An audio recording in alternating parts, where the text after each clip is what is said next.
मुल्क का ये हाल हो चुका है कि इंतहाई ज़्यादा सियासी अदम इस्तेकाम हो चुका है, मईशत बिल्कुल पहिया झाम हो चुका है। सब अपना अपना जोर मारते हैं कि मैं अपोजिशन को कुचल दूं और इख्तिदार को लंबा कर लूं। मुल्क चलाने वाली बात नहीं, एक दूसरे को नीचे दिखाना, कुचलना, जेलों में डालना, मुकदमे बनाना और इस्टेब्लिशमेंट इसका फ़ायदा उठाती है। मुल्क चलता नहीं है। बिजली के बिल का ये हाल है कि लोगों की ताकत से अब ये आखिरी हद और बस में चला गया। फला tax, with holding tax, sale tax, super tax सब लगा के 803 अरब रुपए और 598 अरब रुपया बेनजीर इनकम सपोर्ट प्रोग्राम में दिया जा रहा है। क्या कहेंगे आप इस हवाले से? माशाल्लाह आप भी हमारे प्रोग्राम की जीनत बने और हमेशा अपने मौक़िफ़ जिस तरीके से पीटीआई ये सलीम भाई ये सही कह रहे हैं बैरिस्टर साहब, ये तो कोई लॉजिकल बात ही नहीं, गुंजाइश ही नहीं है ना इसकी कि नहीं मानेगा।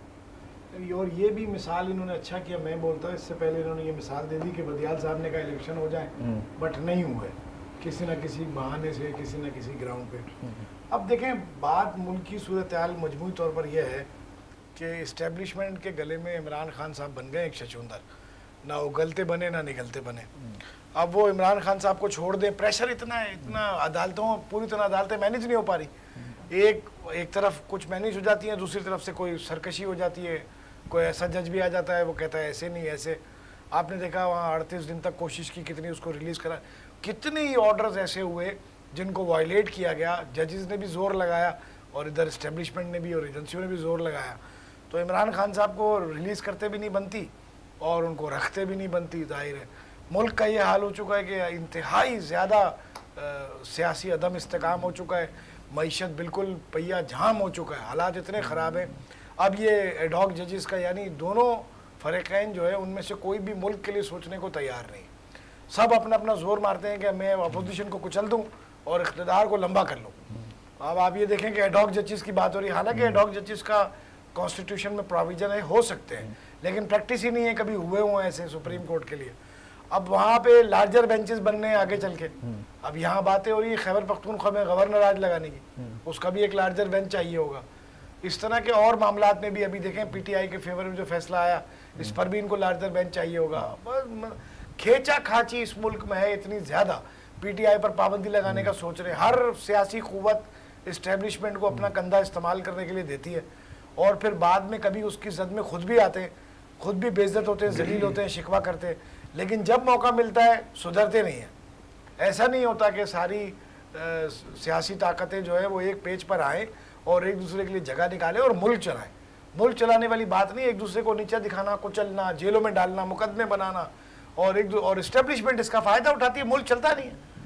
अफसोस ये कि मैं ये बात कह रहा हूँ कि मुल्क चलता नहीं है ना। मुल्क के हालात ऐसे ख़राब हो गए, माशी सूरत हाल मुल्क की है। आप बाज़ारों में निकले, आप दुकानों पे जाएं, मार्केटों में जाएं, आप जाके पूछें वहाँ क्या हाल है। बिजली के बिल का ये हाल है कि लोगों की ताकत से अब ये आखिरी हद और बस में चला गया। यानी और आप मुल्क की प्लानिंग देखें कि 800 अरब रुपए बिजली के बिलों पे लिए जा रहे हैं टैक्स की मद में, सरचार्ज, एडिशनल सरचार्ज, फला tax, with holding tax, sale tax, super tax सब लगा के 803 अरब रुपए और 598 अरब रुपया बेनजीर इनकम सपोर्ट प्रोग्राम में दिया जा रहा है। आप सोचिए, लोगों का कचूमर निकाल के आप टैक्स लगा के बिजली का बिल, बिजली मौजूद नहीं है और 600 अरब रुपए आप फेंक देंगे। क्या देंगे?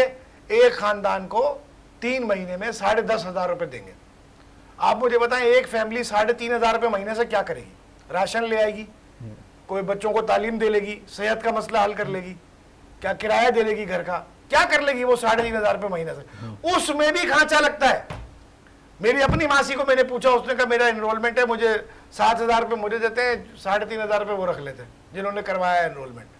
करप्शन की नज़र 600 अरब रुपए आप कर रहे हैं और 800 अरब रुपए जमा कर रहे हैं बिजली के बिलों पे, इस कदर जालिमाना टैक्स लगा के।